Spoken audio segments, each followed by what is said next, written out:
El programa Aragón Empresa del Instituto Aragonés de Fomento impulsa la mejora competitiva de Aragón en todo el territorio de la comunidad mediante diferentes líneas de actuación como diagnósticos de competitividad,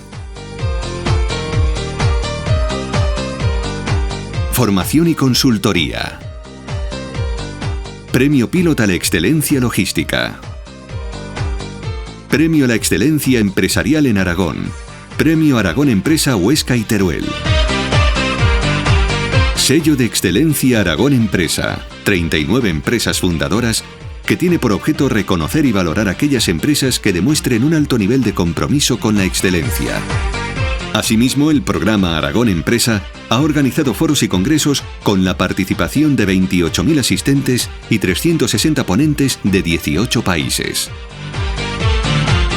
Destacando la organización de las 14 ediciones del Foro Pilot, el mayor congreso de logística de Europa, las 11 ediciones del Foro Aragón Empresa, un congreso referente nacional de la gestión empresarial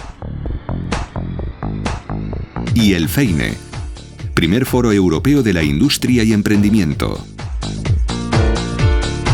También se han llevado a cabo jornadas y conferencias, 35 jornadas de puertas abiertas y 42 encuentros de competitividad organizados.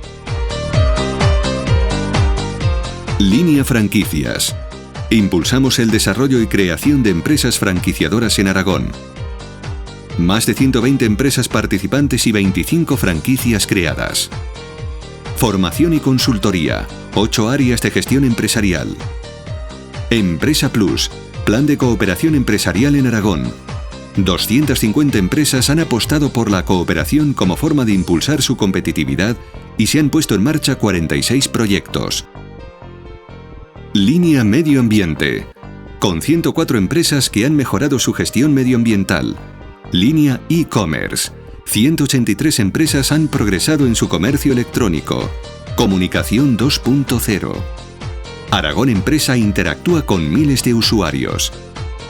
Y el PDCA, Plan de Desarrollo y Continuidad Empresarial en Aragón, con 27 empresas participantes en su primera edición que han desarrollado proyectos de fusión y favorecido su continuidad a través del relevo familiar. Aragón Empresa, impulsando la mejora competitiva de las empresas de Aragón.